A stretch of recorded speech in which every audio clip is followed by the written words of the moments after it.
Andrzej was a marvellous expert on Hungarian issues. I think sadly of how much I miss him, and I'm also sad because he was the only person I could really talk with about Hungary. During the Second World War, Budapest was one of the capitals of Poland. The others were, of course, Warsaw, where there was an uprising, and London. The latter was the headquarters of General Sikorski's government. Budapest, in the tradition of General Piłsudski, was the centre of the opposition.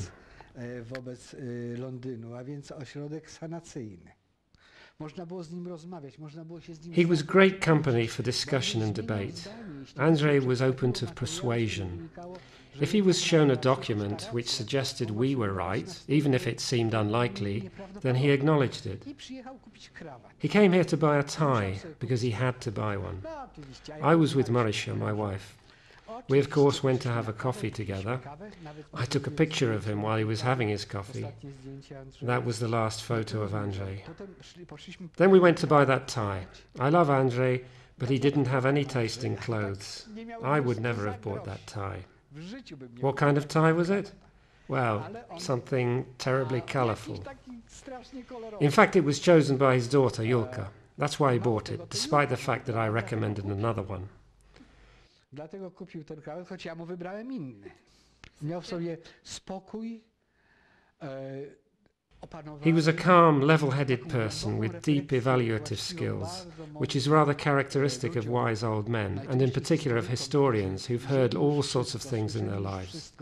People who are well aware that conflicts don't lead anywhere. The lives of the dead can't be brought back. We have to work for the living. Andrzej was capable of this. Everything he had done was for the living. Nobody understands it, but he was filled with such a love of life. This was shown in his patriotism, his love for Poland, and all this was without unnecessary and overblown pathos, victimhood, or funeral incense.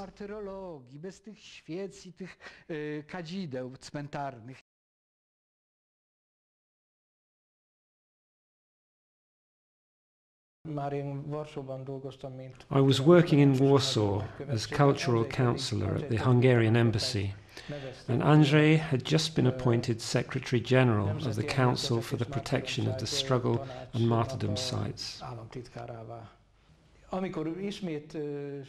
When I returned to Krakow in 1999 as head of the Hungarian Consulate General, my ambition was to rejuvenate Hungarian book publishing, which had declined at the end of the 80s, and to concentrate on publishing Hungarian works of a historical nature.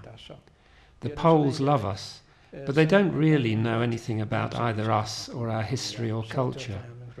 These publications were almost without exception supported by Andrzej with a fairly significant amount of money. He always knew that every day one must work to ensure that Hungarian-Polish friendship, excellent in challenging times, can survive blissful, peaceful periods as well, when people, of course, grow lazy. In addition, building this friendship also requires an intellectual effort. I mean, I used to say this in secondary schools too, whenever I spoke about Polish-Hungarian relations. If someone reads a Polish novel, he or she contributes to Hungarian-Polish friendship. A hard day's work was a very important principle for Andrzej, since it's meticulous work which builds up society. In times of tragedy, heroic deeds can build or preserve a nation. A civil society is in a way much more difficult to build. In his study, he showed me a 2-meter-long shelf of documents which he'd collected.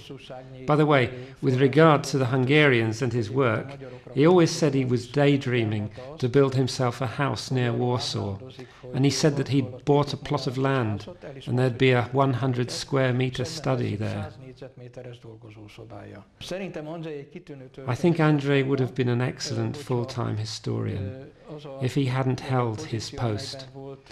I'm afraid that Andrzej would still have found himself more and more new tasks. I think his greatest achievement was restoration of the so-called Cemetery of the Eaglets in Lviv, which had been destroyed in the 70s in the Brezhnev era and transformed into a landfill site. Now, to have rebuilt this and have recreated the graveyard as it had been, bearing in mind the great tensions in Polish-Ukrainian relations as a result of the events of the 20th century, I really consider this a major feat.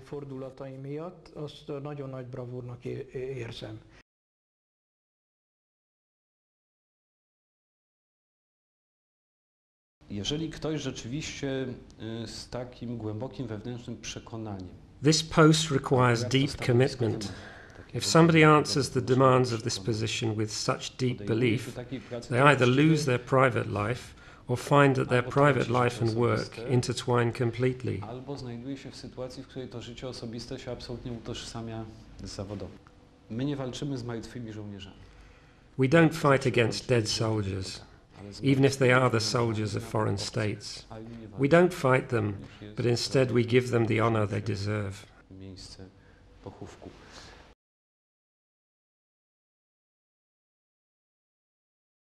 Andrzej Przewoźnikkal Krakóba találkoztam először. I first met Andrzej in Krakow in the early 2000s. Somehow we'd been sitting next to each other at an international scientific conference, and it was clear that he was acting very modestly, and back then I didn't know that he was Minister of State entrusted with such important tasks. But there he was an ex-student of Mr. Felczak. Now Mr. Felczak was our dear friend, who worked as a leader of the Polish courier service during the Second World War, right up until 1948. So he came and went between the borders until he was arrested. So Mr. Felczak, my teacher, he had a legendary aura. He lectured at the University of Krakow, but he could never become a professor under the communist regime. But he had a large circle of students, and Andrzej was one of the last ones. So that was our first contact. For me, it was a very positive letter of recommendation. I knew that Mr. Felczak was very thorough with his students, and when I was in Krakow, I always had to tell him who I was going to meet. It was only several years later that we got in touch again, due to our parallel work, since he was also interested in the history of Hungarian-Polish relations in the Second World War. And a lot of details on this subject are not at all clear, even to the present day, and are not widely known in Poland or given due regard. And he considered it his task, his mission, to some extent, to put these things to rights. This is a little example, but Mr. Felczak also said to us, "Listen, we can't talk honestly about the acceptance into Hungary of Polish refugees in World War II, or about the whole subject, which is immensely interesting and exciting, unless we say that in fact the Hungarian regent Miklós Horthy and his Prime Minister Pál Teleki had a key role in it." The 10th of April was a Saturday last year, and I was at the market, and I came home to see my wife, and she was crying about the Polish tragedy. Young people came up to me that there would be a commemoration, saying there would be a commemoration in the evening at Bem Square in Budapest. And should I say a couple of words? So I went, and a lot of people, at least 2,000, gathered in Budapest, in the square. Candles were lit, and we held a commemoration right there. I think it's important that this initiative came from young people, so from an age group now between 25 and 30. So you can see that the Polish-Hungarian friendship continues.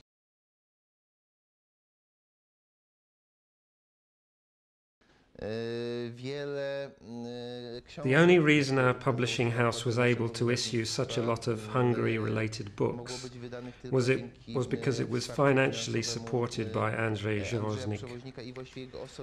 Indeed, it's thanks to his personal belief and commitment that they were published. As an example, I can mention that he always recalled how grateful Polish people are to the Hungarians for what they did for them in the Second World War. It's possible that his love for the Hungarians was rooted in the fact that his university professor, and in a way his mentor, was Władysław Bartoszewski, who was the base commander of underground couriers between London and Warsaw during the Second World War. To staje mi przed oczami taki obraz w jego gabinecie, kiedy When I think of him, the following picture appears in front of me. He takes off his jacket in his study and puts it on the arm of the chair. He asks for a tea, always a tea, and tells a long, long story.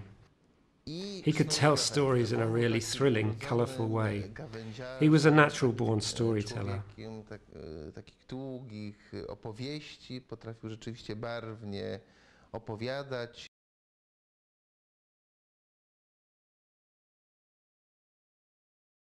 Úgy látom, hogy a lengyelek ennek nagyobb jelentőséget tulajdonítanak, tehát a történelmüknek, az áldozataiknak. It seems to me that Poles attach great importance to this, to their history, to their victims and to everything which led to the creation of an independent Polish state, a national state. As I have seen, these creators are greatly honoured, and Andrzej was one who played a huge part in that work. Andrzej volt az, aki ennek a munkának az utóbbi évtizedekben a jelentős részét elvégezte. Nagyon erős kötődése volt. He had a great attachment to Hungarians. I always felt that. Mindig és mindenütt érzékeltem.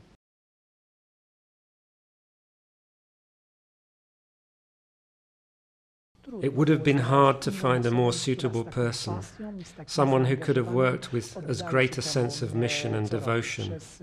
He was Secretary General of the Polish National Council for the Protection of Struggle and Martyrdom sites for more than a decade.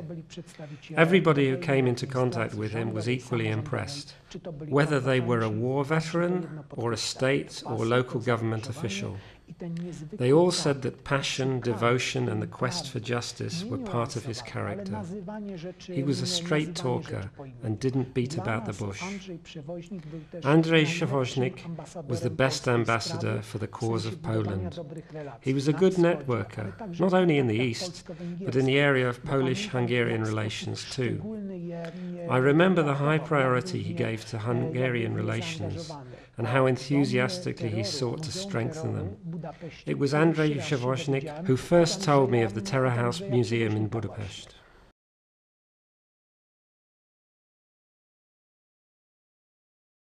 Przewoźnik was one of the most important people on the Polish public and intellectual scene, and his tragic fate is something of a symbol of Polish-Hungarian friendship. There are intellectual ties which link us and don't allow us to be indifferent to each other if something tragic happens to the other nation. There have been a number of such events in history, including Katyń, where the Polish nation had to suffer a double tragedy. And I feel that Przewoźnik's personality and work are symbols of this tragedy. I think that Polish-Hungarian friendship is not only about the two nations' friendship, but also about the historical relation of two major nations in Central Europe.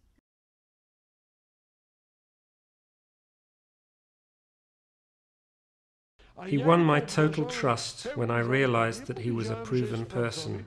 It was my task to be the shield for this institution, for the Council, as I already had the necessary international contacts. I think that the proof of Przewoźnik's communication skills can be seen in the fact that he went to Ukraine and convinced the Ukrainians to set up the cemetery for the Lvov eaglets in memory of those Poles who fought against Ukrainians.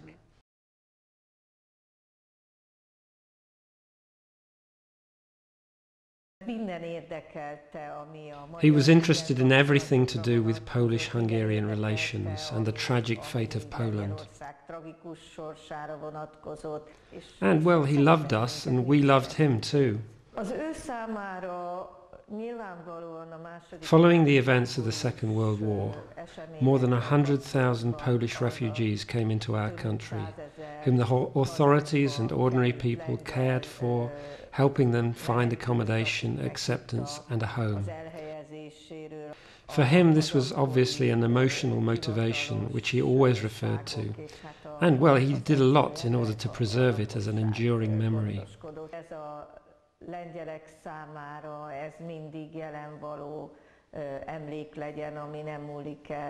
As he came to Hungary on a regular basis, we always spent time together and had very intense conversations. I miss him. Granting the last honours to victims was the most important thing for him, and he wanted to provide reparations for those left behind.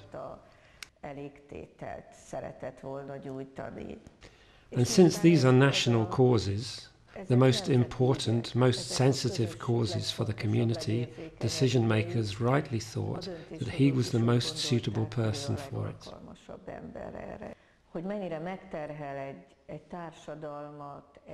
It's an immense burden on society for a community if it cannot bury its dead, if they cannot be given honour and there is no sense of closure, when in fact there should be.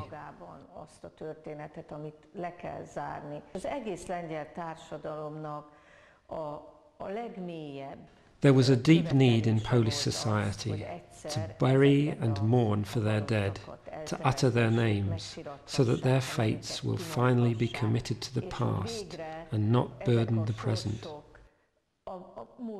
Andrzej made it his life's work to ensure this.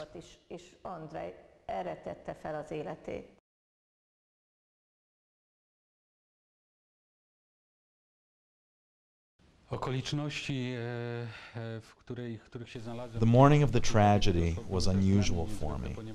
On April 10th, I went to Warsaw's Okęcie airport at the same time as the official Polish state delegation traveled to Russia. I saw the staff car as it turned onto the military airstrip. I was in the civilian departure lounge waiting to fly to Gdansk. When I arrived in Gdansk, they'd been dead for 9 minutes. I called all the friends that I thought might have been on the flight. I called Andrzej too, and his phone rang, as I remember, but there was no answer.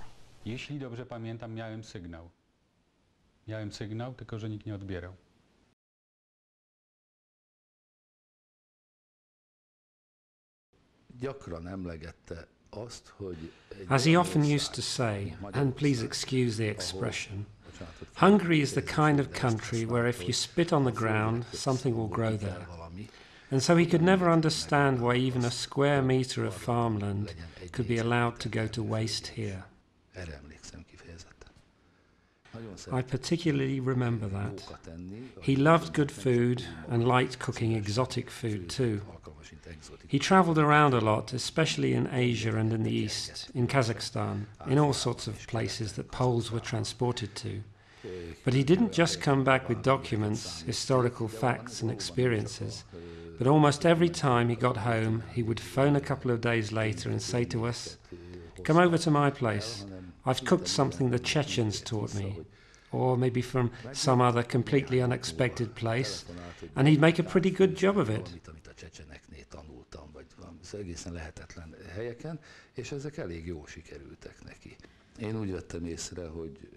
It seemed to me that if Jola hadn't been there to provide a solid family background, Andrzej wouldn't have been able to achieve half of what he did.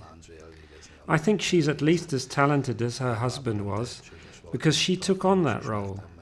Because if both of them had burned the candle at both ends, who could have looked after the children? There would have been no family life. Andrzej didn't know the meaning of the word impossible.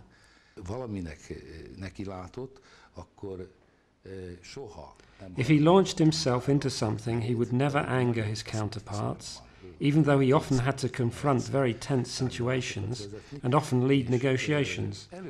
And sooner or later they would start to respect his goodness, love of justice and sense of responsibility, and they'd come to an agreement.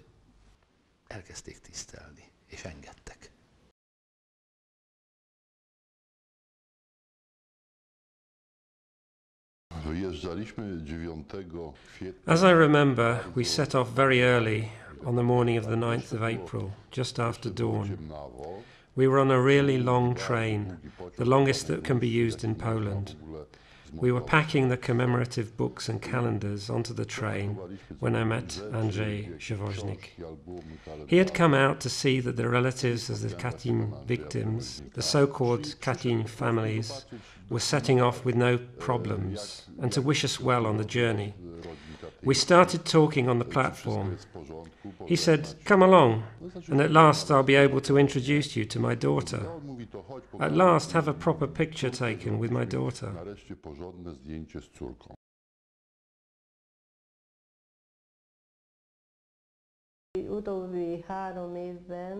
In the last 3 years there were times when he would call at 10 o'clock at night and say that he was in Hungary. The telephone rings. Przewoźnik here. Good evening to you. I'm here at the taverna, he says. So that means I should get down there? Yes, for at least 10 minutes. And so I get dressed, I go, we talk for maybe half an hour or an hour. It depends. And then he leaves. He usually flew on to somewhere else. He rarely went home.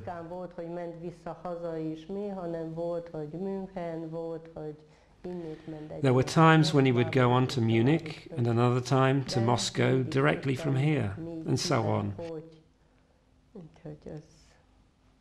But I always knew that he was going on, where he was going on to, who he was with, and so on. So it was like that. And now I have his picture on the shelf.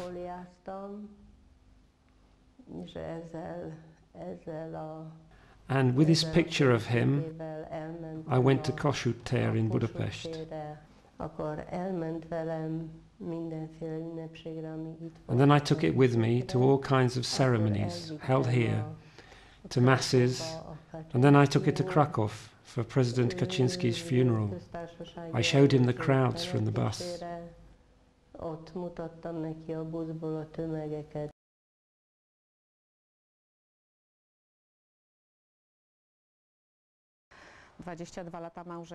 We were married for 22 years, a marriage full of love, passion and harmony. Andrzej worked so hard that we wouldn't have even had the time to argue about anything. I once said that I was often alone, as he travelled a lot and he worked late on Saturdays and Sundays, mainly when they were preparing for the exhumations at Katyń, and later when the graves were being restored, and there were preparations for ceremonies. At times like those he never spared himself or his time. I understood his devotion and I never felt lonely. Hungary really was his greatest passion, and he visited it a tremendous amount. Everybody thought that Katyń was the most important goal in his life, but I would say that researching Hungarian-Polish relations in the Second World War took first place for him. He prepared very thoroughly for his work. He spent a lot of time in Hungary in 2009, in his last year, after the commemorations on Westerplatte Peninsula near Gdańsk for the 70th anniversary of the outbreak of the Second World War. I joked that he visited Hungary more often than his own country. A lot of events took place in Hungary. Preparations for the Katyń exhibition, meetings with the Polish community, the recollections of Polish refugees, and the superb cooperation with the Terror House Museum and its director, Mária Schmidt. Pope John Paul II was a defining figure in Andrzej's life, a person closely linked to Krakow. Later he went to Rome a few times and reported to the Holy Father on his work. One of the last of those personal audiences was in 2003. In the library, he showed the Holy Father a book about the graves at Katyń and about the graves that were found in the border areas. The Holy Father listened with great interest, but Archbishop Żywisz said to the Polish ambassador that it was time to leave, because the Pope was tired. The Holy Father protested, however, saying, "What he's telling us is so interesting. He didn't want us to leave."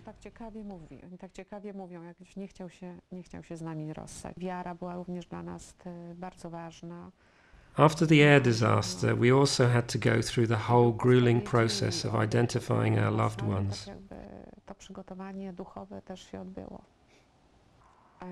This is why his wedding ring is so symbolic for me.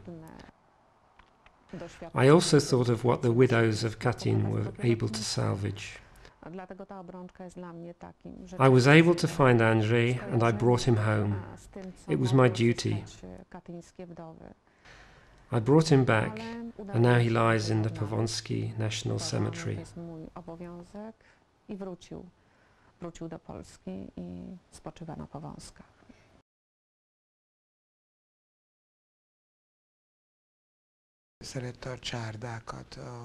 He loved Hungarian taverns, fish soup and spicy Hungarian food. When he visited me for the first time here in Warsaw, in our flat, we had just got some tasty steamed bacon from Hungary. And as a state secretary was coming to visit us, we had prepared all sorts of fine food. But quite by chance, the bacon was left out on the kitchen table. In the end, we pushed all the other fine food to one side and we stuffed ourselves with bacon.